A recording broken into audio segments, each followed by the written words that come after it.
Odeeffannoo wayitaawaa OMN YouTube irratti hordofuuf subscribe godhaa. Akkasumas fuula Facebookii Oromiyaa Media Network kan verified ta'e like fi follow gochuun OMN hordofuu dandeessu. Twitter irrattis @Oromiyaa Mediaadhaan OMN argattu. Odeeffannoo wayitaawaa fi qulqulluu OMN irratti hordofaa. OMN ijaa fi gurra uummataa. Konkololessa kula jaha bara 2023 akkam jirtu daawwattoota OMN oduu dursuun hangafoota oduu isinitti himna. Sirna gaggeessaa reeffa artistii Halluu Daawwee istaadiyeemii magaalaa Adaamaatti raawwatan. Adda bilisummaa Oromoo du'aan boqochuu artistii Halluu Daawweetti gadduu ibse. Daayirektarri olaanaan OMN Dajanee Guutamaa uummanni Oromoo godinaalee Wallaggaa waggoota 5 darban marfama waraanaa beelaa fi weerara dhukkubaa keessatti dhumaa ture jedhan. Uummanni Oromoo godinaalee Wallaggaa waggoota 5 darban dararaa hamaa keessa jiraachuu itti gaafatamaan tokkummaa waldaa kiristaana Oromoo USA, Kanaadaa fi Awustiraaliyaa Paaster Alamaayyoo fi himan. Salaalee aanaalee garaagaraatti humnoonni mootummaa uummata nagaa irratti lola bananiin miidhaan lubbuu namaa fi qabeenya irra gahaa jiraachuun dhagahame. Humnoonni mootummaa naannoo Oromiyaatti namoota nagaa jumlaa fi qeenxeen ajjeesaa jiraachuu maddeen Oromiyaa Miidiyaa Neetworkitti himan. Ayyaana Irreechaa hora Finfinnee fi hora Arsadee Bishooftuu kabajuuf namoonni bakkoota garaagaraatti gara magaalaa Finfinnee fi Bishooftuu dhufan hedduun humnoota mootummaan qabamuun mana hidhaa jiru jedhame. Oduu keenya alaatiin immoo lolli Israa'elii fi Filisxeen gidduutti jalqabe guyyoota 10 gahee hanga ammaatti gama lamaan irraayyuu nama 3,600 ol dhumanii jiru jedhame. Beekaa daawwattoota OMN kunneen hangafoota oduutii guutuun isaa akka itti aanutti isiniif dhiyaata.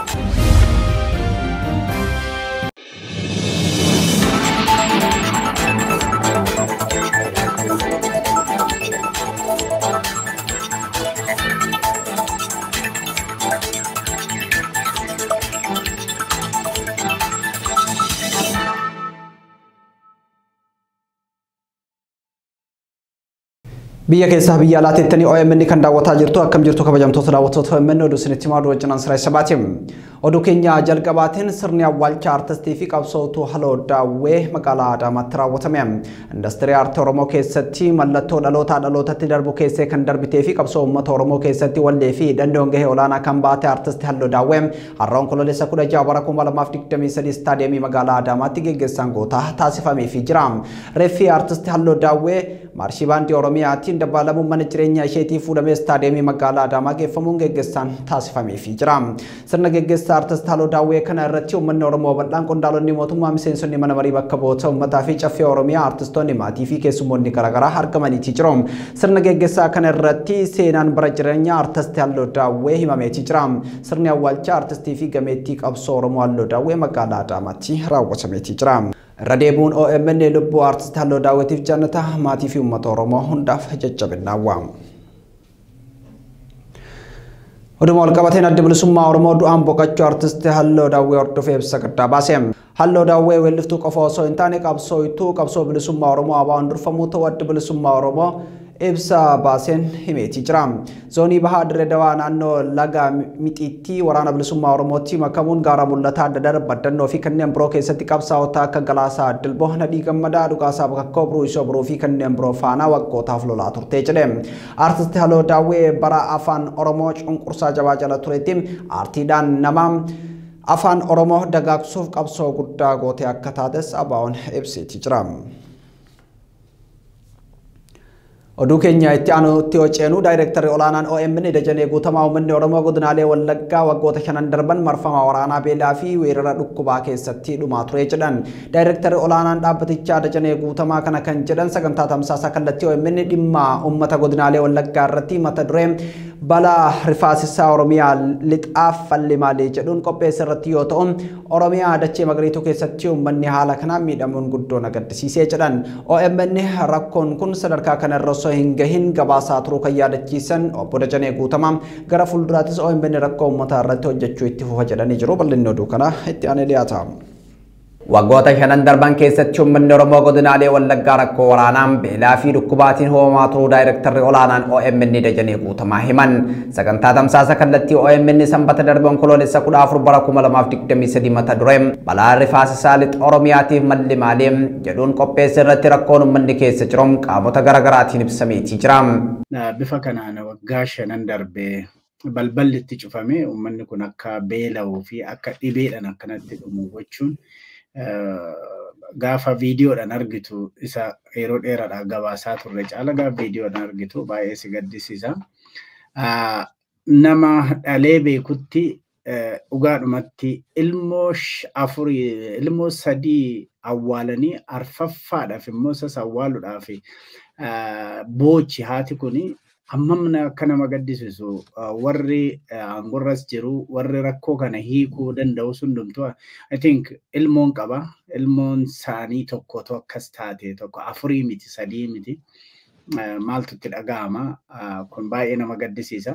OMN biyya keessa jiraachuu baatullee akka dhaabbata biyya keessa jirutti rakkoo uummataa gabaasaa jiraachuu kan eeran daayirektarri olaanaan OMN Dajanee Guutamaa dhimmi beelaan waraanaa fi dhukkuba uummata godinaalee Wallagga lixaaf xaajiroos osoo hin hammaatin gabaasaa turre jedhan. Wayita OMN biyya alaa taa'ee rakkoo uummanni biyya keessaa irra jiru gabaasutti qondaalonni mootummaa miidiyaaleen mootummaa ajandaa biraa uumuun rakkoon uummata kanaas xiyyeeffannaa akka hin arganne taasisaa jiraachuus himaniitii jiru. OMN rakkoo kana dursee himaati ture. Otoo rakkoon tokko sadarkaa kanatti uummata fixu hin gahin yeroo karaa miidiyaatiin himamu waan biraa yoo karaa nageenyatiin ta'e warra juuntati warra kaan deeggartu jechuudhaan keessattuu dabballeen sooshaal miidiyaa kanarratti bobbaate arrabsoo adda addaatiin akka baay'ate waan dubbanne yeroo si gochuuf yaalantu jira. Garuu OMN akkuma hundi keessanuu beektan keessattuu namoonni naannoo sanaatti dhalattanii guddatan akka beektaniin yeroo dheeraadhaaf waan kana himaati ture. OMN gabaasaalee rakkoo uummataa wayita dhiyeessamu rakkoon suni osoo hin hammaatin mootummaan tarkaanfii fudhatee uummata akka baraaruuf kan jedhan daayirektarri olaanaan OMN mootummaan garuu tarkaanfii atantamaa yeroo fudhatum hin mul'atum kun ammoo uummata Oromoo gatii kafalchiisaa jira jedhan. OMN uummata isaa biyya keessatti rakkoon jajjabduun rakkaa qabduuf akkuma kaleessaa jechoominaan sagalee ta'ee fi halkanii guyyaa kan hojjetu ta'uu simaniitii jiru. Har'umallee miidiyaaleen mootummaa gadi bahanii hoggantoonni mootummaa gadi bahanii otoo uummanni kun akkanatti dhumu yeroo isaan dubbatan hin argitan waa'ee badhaadhina biraa waan biraati. Waa gaariidha ayyaana adda addaa kabaju garuu shubbisa Finfinnee keessaa dhaabee namni gara beekitti yookiin Wallagga dhiyaatti gadi ilaalu hin jiru. Namootuma naannoo sana beekan illee dabalatee jechuudha. Kuni baay'ee nama gaddisiisa. OMN irra deddeebinee ibsaa turre kana dura Wallagga dhihaa duwwaa miti. Wallagga bahaatti horroo guduruu Wallaggaatti rakkina achi jiru uummanni kun argaa jiru rakkoo uummata kana waggaa tokko dura yeroo nuti ibsaa turre takka juuntadhaa takka maali jechaati turame garuu waggaa tokko booda gaafa tokko OBN gara mootummaatiin amannaan namni hundumtuu waa'ee Wallaggaa kana dubbachuu jalqabe keessattuu Wallaggaa bahaatii fi Wallaggaa horroo guduruu Wallaggaatti. Akka sabaatti rakkoo yeroo itti furamuu qabutti callifnee ilaalla kan jiran obbo Dajanee Guutamaa rakkoon kun osoo sadarkaa kana hin gahin furuun ni danda'ama ture jedhan. Haa ta'u malee hawaasa irraa jalqabee qaamolee mootummaa fi miti mootummaan xiyyeeffannaa laatuu dhabuurraa kan ka'eem lubbuu uummataa qaalii dhabnee jirra jechuun ibsaniitii jiru. Uummanni Oromoo biyya keessaa fi biyya alaa akkasumas dhaabbilee mootummaa fi miti mootummaa rakkoo uummataan sadarkaa yaaddessaa irra osoo hin gahin furuuf haa hojjennu jechuun dhaamaniitii jiru. Uummata godinaalee Wallaggaatiif birmannaan akka taasifamus daayirektarri olaanaan OMN obbo Dajanee Guutamaa waamicha dhiyeessaniitii jiru. Miidiyaa sabaa cunqurfamaa OMN abdiin uummata sooma. Hawaasa Oromoo Ameerikaa kutaa bulchiinsa Ohio fi naannawa ishee jiraattan maraaf. Hawaasni Oromoo Ohio sadaasa 18 bara 2023 waaree booda sa'aatii 2 irraa jalqabuun sagantaa tumsa OMN qopheessanii sineegaa jiru. OMN miidiyaa ummataati waliin taanee miidiyaa keenya haa tumsinuu jedhu koreen qindeessituu sagantichaa. Keessummoonni sagantaa kana irratti argaman daayirektara olaanaa OMN Dajanee Guutamaa, Dr. Bayaan Asooba, durataa hawaasa Oromoo Keentaki obbo Aman Eda, obbo Fiqruu Lamuu fi aadde Amina Mahammadi. Hawaasni Oromoo magaalota Ohio, Kentucky fi Michigan jiraatan martuu tumsa miidiyaa uummataa OMN irratti hirmaachuun aantummaa keessan akka agarsiiftan yoo jennu kabajaa fi jaalala guddaa waliin jedhu koreen qindeessituu sagantaa tumsa OMN. Teessoon 165 Fairway Boulevard Columbus odeeffannoo dabalataatiif lakkoofsa bilbilaa kanaan koree qindeessituu sagantichaa qunnamuu dandeessu. OMN utubuun Oromummaa utubuudha. Koree qindeessituu sagantichaa Ohio America. Sadam suudhaaf inni gamaa jirti. Of qopheessi yeroo kan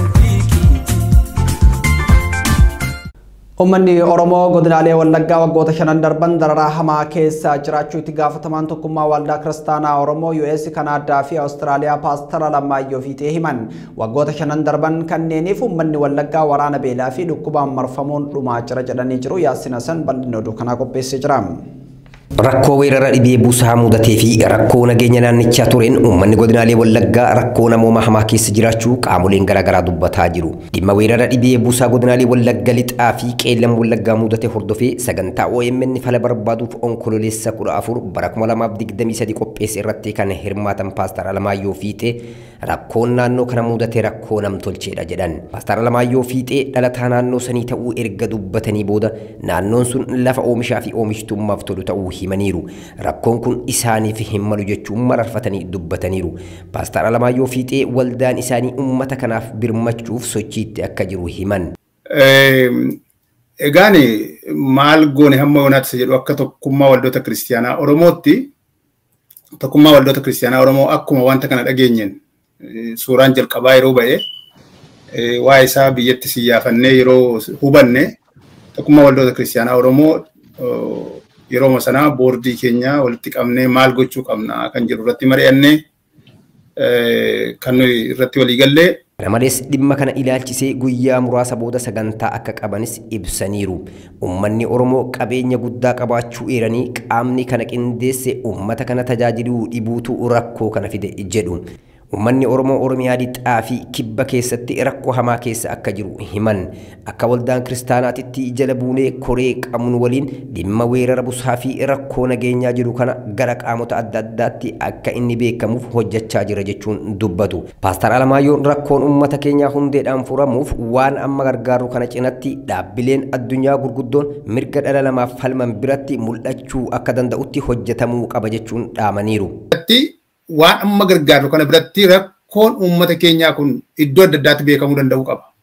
Warri kanarratti hojjetan keessattuu dhimma advokeesii irratti warri hojjetan isa moolti dubbannu caalaatti warra addunyaattis dhaabota adda addaattis dhaabota dhimma fayyaa irratti hojjetanis dhaabota dhimma nageenya biyyaa irratti hojjetanis dhaabota dhimma siyaasaa irratti hojjetan irrattis inni kun hojjetamuu qaba jedheetan yaadan akka ofii kootiitti OMN karaa sanaanis illee namoota ekspertii kanaa ta'an yoo qunnamtan baay'ee gaarii. Rakkoo kana hamma ta'e tokko furuuf akkuma kanaan dura yeroo Booranaa san biyya keessaa fi alaa birmanne sanitti ammas roga hundaan uummata dammaqsinee dhukkubsataa fi beelayaa keenya dandamachiisuuf birmachuu qabna jedhan. Paastar Alamaayyoon dabalanii kan dubbatan dhimma kanaaf mootummaan itti gaafatamummaa guddaa waan qabuuf akka furamu yoo barbaade biyya sana keessatti nagaha buusuu akka qabu dhaamaniiru. Oduun keenya ammas akkuma itti ho'etti jira. Salaalee aanaalee garaagaraatti humnoonni mootummaa uummata nagaa irratti lola bananiin miidhaan lubbuu namaa fi qabeenya irra gahaa jiraachuun dhagahame. Aanaalee warra Jaarsoom, Dagam, Abootee fi Dharraa keessatti waraanni mootummaa lola waraana bilisummaa Oromoo waliin gochaa jiruun qabata godhachuudhaan uummata nagaa irratti meeshaa gurguddaa fayyadamuun haleellaa raawwachaa jira jedhu jiraattonni. Abrahaam Birruu dabalatoo oduu kana qopheessee jira.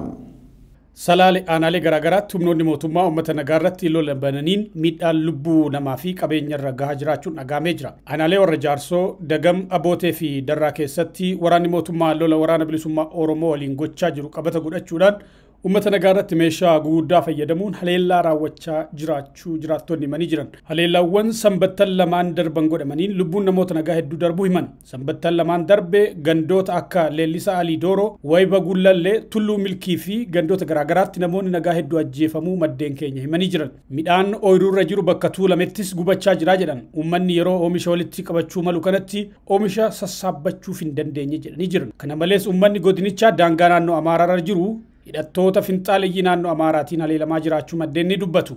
Bulchiinsi aanaa Dharraa uummata gurmaa'ee weerara qolate doorsisee hidhaa jiraachuus himu jiraattonni. Aanaa Dharraatti gandoonni akka Tuutii fi Kooluu weerara marsaa 5 olii ofirraa ittisuun isaanii ni yaadatama. Bulchiinsi aanaa Dharraa immoo milishootaa fi uummata nagaa sababa weerara faannoo ofirraa faccisaniif hidhannoo hiikkachiisaa jiraa jedhu jiraattoti. Dilbata kaleessaa dhimma kanarratti uummata magaalaa aanichaa Adaree fi naannichaa walgahii waamuu kan yaadachiisan jiraattonni walgahii kanarratti uummata doorsisaa turuu himu. Abbaa Gadaa Huseen yookiin Ahmad Golam hoogganaa waajjira dhimmoota kominikeeshinii aanichaa Kamaal Saidii fi dargaggoota baay'ee siidhuu odeessi arganne ni mul'isa. Aanichatti hidhattoonni faannoo kallattii sadiin lola bananii turan. Fuula gandoota Tuutii fi Kooluu, Marraabetee akkasumas Sarar Kullaa jedhamaniin. Weerara gama hundaa marsaa 5 oliif kan gurmaa'ee qolachaa jiru uummanni aanichaa doorsifamaa jiraa jedhu. Hooggansi aanaa Dharraa seelii faannoo waliin waliigalee uummata aanichaa miidhaa jiraachuu irra deddeebiin uummanni iyyachaa jira. Dhimma kanarratti aangawoota aanichaa dubbisuuf OMN irra deddeebiin yaalii taasisaa ture. Bilbilan kaasan yoo kaasanis OMN ta'uu akkuma baraniin bilbila cufatu.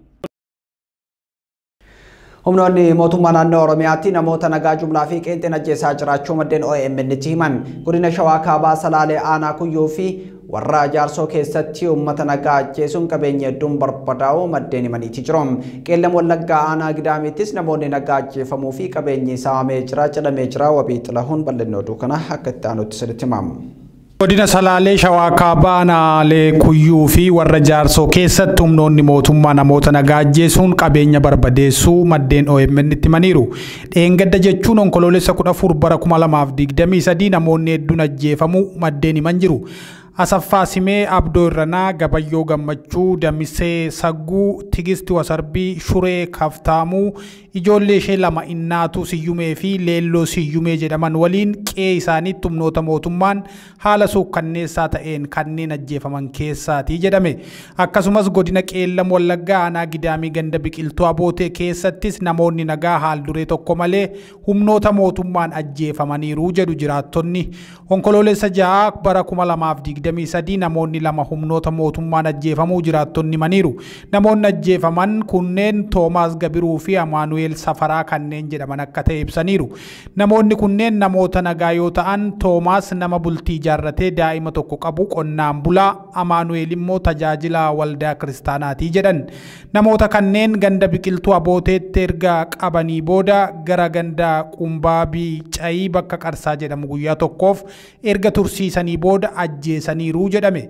Guyyaa kana humnoonni mootummaa waraana bilisummaa Oromoo waliin lolarra erga turanii booda rukkutamuun of duuba deebanii haaloo ba'achuuf jecha namoota nagaa kana ajjeesanii jedhu jiraattonni.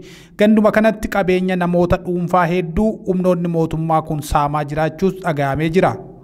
Ayyaana Irreechaa hora Finfinnee fi hora Harsadee Bishooftuu kabajuuf namoonni bakkoota garaagaraatii gara magaalaa Finfinnee fi Bishooftuu dhufan hedduun humnoota mootummaan qabamuun mana hidhaa jiru jedhame. Namoonni godina Arsii Aanaa Doddotaa magaalaa dheeraa irraa ayyaana Irreechaa kabajuuf deemaa turan namoonni 7 qabaman magaalaa Finfinneetti hidhamaniiti jiru jedhameeti jira. Muhammad Hajji, Gannaa Huseen, Muhammad Leencoom, Furoo Tunaa, Saadam Hajji, Yaasin Gannaa fi Nafiisaa Gannaa kanneen jedhaman warra Arsii Aanaa Doddotaa magaalaa dheeraa irraa ayyaana Irreechaa kabajuuf Finfinnee dhufanii onkoloolessa 6 bara 2023 qabamuun laga Harreetti hidhamanii jiranidha. Akkasumas namoonni Walisoo fi bakkoota biroo irraa ayyaana Irreechaa kabajuuf gara Finfinnee dhufan humnoota mootummaan qabamuun kan hidhaman ammallee hidhaa jiru. Namoonni 22 Walisoo irraa ka'anii Irreecha Finfinnee osoo deemaa jiran sabbataa furitti qabuun waajjira poolisii furitti hidhamanii jiraachuu isaanii gabaasneeti ture. Akkasumas namoonni 21 Jimmarraa ka'uun osoo Irreecha deemaa jiranii haaluma wal fakkaataan sabbatatti qabamanii hidhaa jiru. Namoonni ayyaana Irreechaa irraa qabaman magaalota kanneen akka Bishooftuu, Duukan, Finfinnee, sabbataa fi bakkoota birootti gaafii seeraa tokko malee hanga yoonaa hidhamanii jiru. Falmataa Darajjee Hundaa'ol Nagaashii fi namoonni hedduun biroo jiraattotuma magaalaa Bishooftuu kan ta'an jala bultii ayyaana Irreechaa irratti qabamuun Bishooftuu waajjira poolisii adda addaatti hidhamaniiti jiru. Namoonni lakkoofsaan hedduu ta'an jala bultii ayyaana Irreechaa fi guyyaa Irreechaa irraa qabamuun hanga yoonaatti waajjiraalee poolisii garaagaraa keessatti argamu. Oduu keenya itti aanuun godina qeellam wallaggaa aanaa laaloo qileetti balaa tiraafikaa mudatee lubbuun namoota 8 darbee jedhame. Godina qeellam wallaggaa aanaa laaloo qileetti balaa tiraafikaa mudatee lubbuun namoota 8 darbuu fi qabeenya irratti miidhaan cimaan dhaqqabu OMN maddeen irraa odeeffatee jira. Har'a ganama balaa tiraafikaa aanaa laaloo qilee ganda marfoo naannoo riqicha qilee jedhamutti dhaqqabeen hanga ammaatti lubbuun namoota 8 darbuun kanneen biraa immoo miidhaa cimaaf saaxilamanii jiru. Balaan kunis kan dhaqqabe konkolaataa deddeebisa uummataa xiqqaa yookaan minibaasii aanaa laaloo qilee magaalaa laaloo irraa gara Dambidollootti uummata fe'ee osoo deemaa jiru ganda marfoo jedhamutti konkolaataa FSR sangoota fe'ee deemaa jiru walitti bu'ee balaan kun dhaqqabutu himame. Namoonni miidhaan qaamaa cimaa fi salphaan irra geesse Wallagga Lixaa hospitaala Ayiraatti yaalamaa jiru jedhameeti jira. Itoophiyaan balaa tiraafikaatiin lubbuu ilmaan namaa guyyaa guyyatti darbaatii jira. Mootummaan Eertiraa dhimma galaana diimaa irratti qaama kamiinuu waliin mariif akka hin teenye beeksise. Ministeerri muummee Itoophiyaa Abiyyi Ahmad bana dhimma itti fayyadama galaana diimaa irratti ejjennoo mootummaa isaanii qabu ibsuu isaanii hordofee ministeerri odeeffannoo Eertiraa ibsa gabaabaa har'a baaseen dhimma galaana diimaa irratti qaama kamiinuu waliin akka hin mari'anne beeksiseeti jira. Dhiyeenya kana waa'ee qaamolee bishaanii fi karra galaanaa irratti wanti jedhamee fi dubbatameera jedhaman baay'eedha kan jedhan ministeerichi. Sanaanis namni hin ajaa'ibsiifamne hin jiru jechuun ibseeti. Mootummaan Eertiraa akkuma yeroo hundaatti dhimmoota akkanaa irratti mariif kan hin teenye ta'uu mirkaneessuu barbaada jedhee ibsicha. Kana malees qaamoleen dhimma galaana diimaa nu ilaallata jedhan dhimmicha akka hin tuttuqnes akeekkachiiseeti jira. Oduu keenya xumuraa fi maddeen alaa irraa arganne lolli Israa'elii fi Hamaas jidduutti jalqabee guyyoota 10 ga'een hanga ammaatti gama lamaan irraayyuu namoonni 3,600 ol dhumaniiti jiru. Ogeeyyiin fayyaa magaalaa Gaazaa lakkoofsi miidhamtootaa dabaluu hordofee humna dhabuun nutti dhagahamaa jira jedhaniiti jiru. Waraanni Israa'el immoo geggeessaa Hamaas kan haleellaa mandara tokko qindeessee ajjeesuu ibsee jira. Bal'inni oduu kana itti aanee dhiyaata. Waraanni baha giddu galeessaa kan dhiiga lammiilee nagaa dhangalaasaa jiru erga jalqabeem guyyoonni 10 lakkaa'amanii jiru. Waraana kanaan gama lamaan irraayyuu namoonni 3,600 ol ajjeefamanii jiru. Goosaan boba'aa hospitaala Gaazaa sa'aatii 24 keessatti dhumuu mala jechuun dhaabbanni mootummoota gamtoomanii addeessee jira.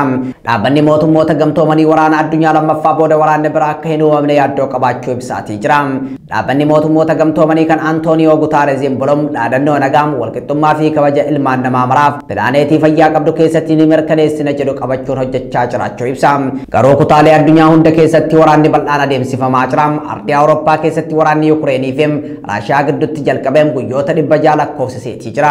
Gaanfa Afrikaatti waraanni Itoophiyaa keessatti adeemsifamuun dhiiga lammiilee qulqulluu danuu yoo nyaatuun giddugaleessa Afrikaa keessattis waraanni adeemsifamaatii jira. Erga dhaabbanni kun hundeeffamee as bara 1946 irraa eegaleem waldhabdeen hamaa waraana addunyaa lammaffaa cimaa ta'e dhalachuu baatu yoo waraanni dhiiga ilmaan namaa dhangalaasee fi dhala namaa salphisee hedduun ardii addunyaa keessatti adeemsifamaa jira. Odeeffannoo yuunivarsiitiin Absaalaa jedhamu kan biyya Swiidinitti argamu walitti qabate akka agarsiisutti bara 1946 irraa eegalee waldhabdeewwan jajjaboo dhiiga ilmaan namaa dhangalaasan adda addaa 285 addunyaa irratti raawwatameetii jira. Waldhabdee kanaan lubbuun ilmaan namaa miiliyoonaan lakkaa'amu baddee jira. Qaamni hir'ateera miidhamni xiinsammuu fi barbadaa'insi qabeenya addunyaa irratti raawwatamee jira. Waldhabdee gurguddaa sadarkaa addunyaatti yaaddoo uuman kan akka waraana waliinii Sooriyaa fi Yaman fixiinsa sanyummaa Suudaan Daarfuritti uumame lolli Iraaqii fi Afgaanistaan keessatti lubbuu ilmaan namaa galaafate akkasumas walitti bu'iinsi Boko Haram waliin lixa Afrikaatti dhalate kan lubbuu ilmaan namaatiin taphate qormaataawwan dhaabbata mootummoota gamtoomanii mudatan keessaa isaan ijoodha. Keessaayyuu waraanni Raashiyaa fi Yukureen gidduutti dhalate qormaata guddaa fudhatamummaa fi aangoo dhaabbata mootummoota gamtoomaniitti mudate keessaa isa ijoodha. Waraanni tasgabbiin dhabamuun dhumaatiin lammiilee nagaa fi buqqeensi akkasumas barbadaa'insi qabeenyaa kaayyoo ganama dhaabbanni mootummoota gamtoomanii nagaa walqixxummaa fi kabaja ilmaan namaa maraaf pilaaneetii fayyaa qabdu keessatti ni mirkaneessina jechuun qabateem danqaa itti ta'eetii jira. Walitti bu'iinsa Israa'elii fi Filisxeem gidduutti uumamee guyyoota 10 lakkoofsise kanaan haleellaa haloo baafannaa Israa'el Gaazaa irratti fudhachaa jirtu yoo xinnaateem daa'imman Filisxeem lola kana keessaa harka hin qabne 600 dabalate lammiileen Filisxeem 2,300 ol ajjeefamaniitii jiru. Dabalataan lammiileen 7,600 ol yoo madaa'an namoonni 500 ol qe'ee isaaniirraa buqqaaniitii jiru. Tolee kabajamtoota daawwattoota Oromiyaa Miidiyaa Neetwoorkii oduun galgala kanaaf qopheeffannee kana fakkaatu qophiileen Oromiyaa Miidiyaa Neetwoorkii hafan itti fuugama kiyyaan turtii gaarii.